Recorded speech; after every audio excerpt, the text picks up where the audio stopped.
गांव की झील के किनारे एक पुराना पेड़ था जिसे गांव वाले मृत्यु वृक्ष कहते थे। उस पेड़ के आसपास की जमीन को हमेशा बंजर माना जाता था, जैसे वहां कुछ अजीब ताकत छिपी हो। लोग कहते थे कि जो भी उस पेड़ के पास जाता है उसके कानों में अजीब आवाज़ें गूंजने लगती है।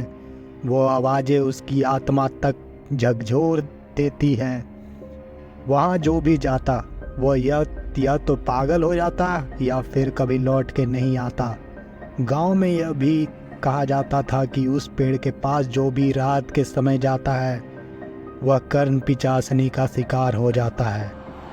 लेकिन इस कहानी की असली शुरुआत तब होती है जब गांव का एक युवक राजीव इस रहस्यमयी पेड़ की सच्चाई जानने की ठान लेता है। राजीव एक साहसी युवक था जिसे डर और भूत प्रेत जैसी चीज़ों पर विश्वास नहीं था।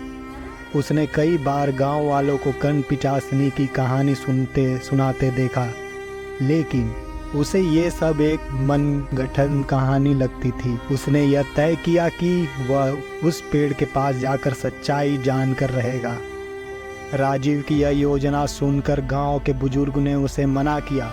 उन्होंने कहा, राजीव, इस पेड़ के पास जाने वाले कोई लोग वापस नहीं लौटे। कर्ण पिचासनी को हल्के में मत लो, उसने कई लोगों की आत्माओं को कैद कर रखा है। अगर तुम गए तो तुम्हें वापस लौटने का मौका नहीं मिलेगा। लेकिन राजीव अपने फैसले पर अडिग था। रात के अंधेरे में राजीव ने अपनी मशाल उठाई और झील की तरफ बढ़ गया।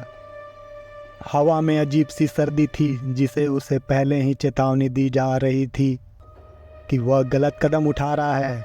जैसे ही वह मृत्यु वृक्ष के पास पहुंचा, उसे ऐसा महसूस हुआ कि पेड़ के आसपास की हवा अचानक भारी हो गई है। उसकी मशाल की लो कांपने लगी और तभी उसके कानों में हल्की फुसफुसाहट गूंजने लगी।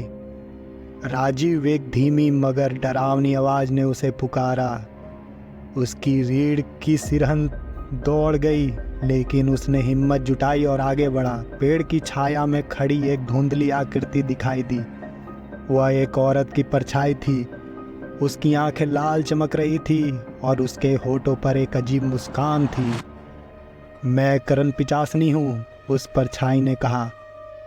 तुम्हारी आत्मा मेरी है। राजीव ने यह सुनते ही भागने की कोशिश की, लेकिन उसके पैर जैसे जमीन में धंस गए हो।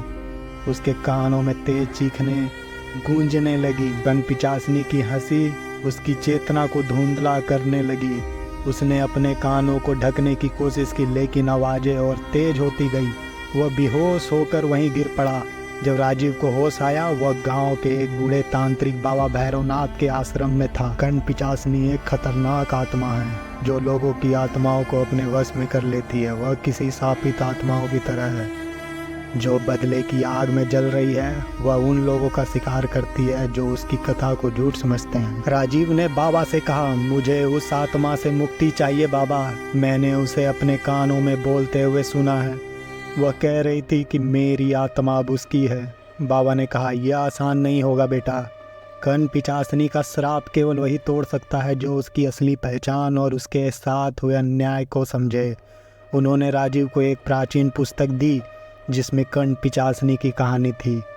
कर्ण पिचासनी असल में कनिका नाम की एक साधारण लड़की थी जो सैकड़ों साल पहले इस गांव में रहती थी। वह बहुत सुंदर थी और उसकी मधुर आवाज़ की चर्चा दूर दूर तक होती थी। गांव का एक लालची तांत्रिक रुद्र कनिका की आवाज़ और सुंदरता से मोहित हो गया। उसने कनिका से शादी का प्रस्ताव रखा, लेकिन कनिका ने उसे ठुकरा दिया। अपमानित रुद्र ने काला जादू करके कनिका को श्राप दिया कि वह मरने के बाद भी चैन से नहीं रह पाएगी। उसकी आत्मा कभी मोक्ष नहीं पा सकेगी और वह सदैव इस पेड़ के आसपास भटकती रहेगी।